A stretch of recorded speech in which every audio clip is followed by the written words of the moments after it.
नमस्कार। आज का सवाल है, हम ओलंपिक में मेडल क्यों नहीं जीत पाते हैं? जितना हमें मेडल जीतना चाहिए उतना क्यों नहीं जीत पाते हैं? बहुत अच्छा सवाल है। सबसे बड़ी बात है कि ओलंपिक में 339 मेडल होते हैं और हम 121 में ही पार्टिसिपेट किए हुए हैं। तो जब हम एग्ज़ाम के पेपर में बैठेंगे ही नहीं, तब पास करने की उम्मीद ही बेकार है। बार बार सवाल आता है कि ओलंपिक में इतने कम मेडल क्यों हम जीत पाते हैं? तो मात्र हम 121 इवेंट में पार्टिसिपेट कर रहे हैं, बाकी में मेरे पास प्लेयर ही नहीं है। क्योंकि मेरी एजुकेशन पद्धति इस तरह की है कि वहाँ से प्लेयर निकलना असंभव बात है। हमारे एजुकेशन पद्धति में सभी विषय को पढ़ना पड़ता है, जबकि अमेरिका, चाइना, जापान, इंग्लैंड सभी विकसित देशों में स्कूल से ही विषय को तय कर लिया जाता है, वो भी प्राइमरी एजुकेशन से। कोई बच्चा ज़्यादा उछलता है तो उसे जिम्नास्टिक में अलग कर देता है। कोई बच्चा अगर देखता है कि वॉलीबॉल में है तो उसे उसी में अलग कर देता है।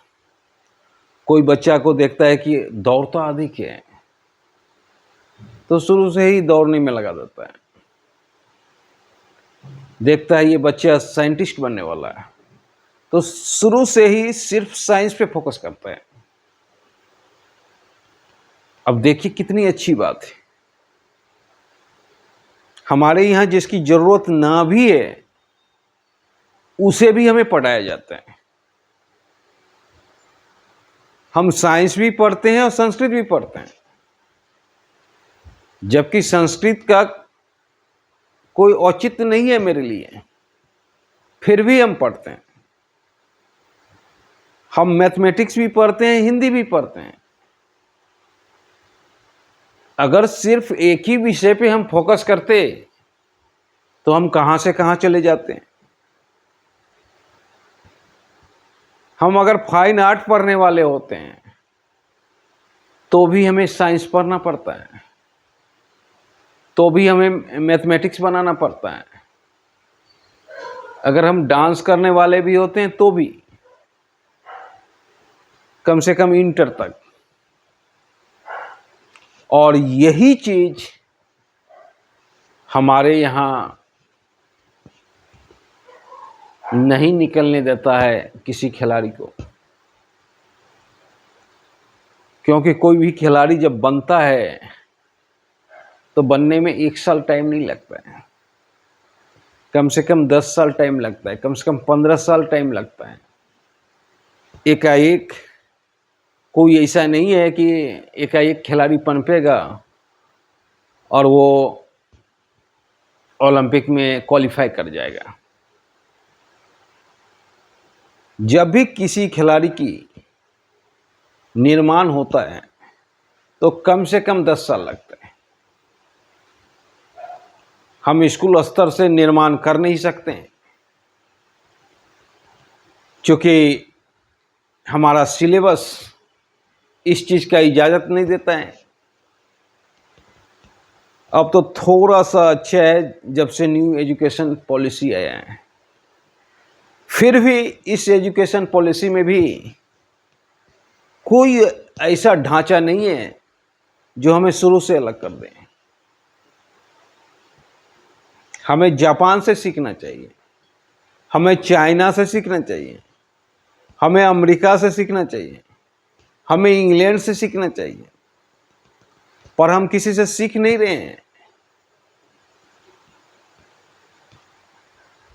और इसलिए हम ओलंपिक में सभी इवेंट में पार्टिसिपेट नहीं कर पा सकते हैं, क्योंकि इवेंट में पार्टिसिपेट के लिए क्वालिफाई मैच होता है, हम क्वालिफाई कर ही नहीं सकते।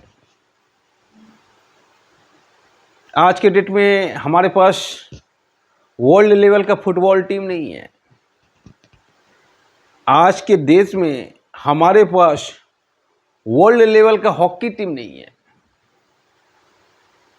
कभी हम हॉकी के बादशाह हुआ करते थे। ध्यानचंद लगातार 8 बार स्वर्ण मेडल पाए थे, वो टीम थी हमारी। पर आज हमारे पास उस लेवल का खिलाड़ी नहीं है। ये हमारे लिए काफी शर्म की बात है, और सबसे बड़ी शर्म की बात है खेल मंत्रालय के लिए। सिर्फ हम क्रिकेट पे सारा ध्यान फोकस करके एक ही गेम को आगे ले जाएं, ये कहां तक जायज है? और सभी गेम को तो हम मौका मिलना चाहिए। अब मौका के लिए हमें एजुकेशन पद्धति पर काम करना होगा, हमें स्कूल से खिलाड़ियों को निकालना होगा,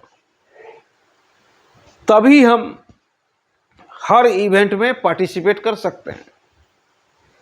नहीं तो आने वाला 40 साल भी हम ओलंपिक में 2 से 3 मेडल पाकर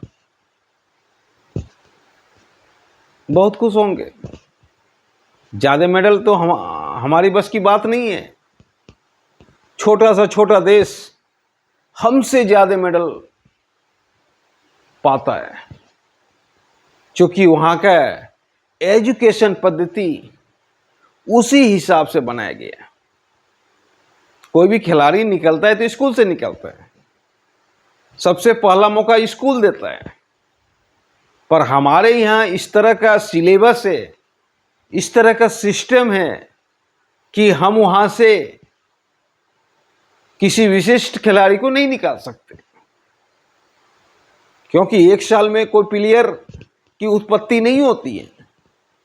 एक प्लेयर के निर्माण के लिए कम से कम 10 साल लगते हैं, 5 साल लगते हैं, और वो स्कूल लेवल से ही करना पड़ेगा।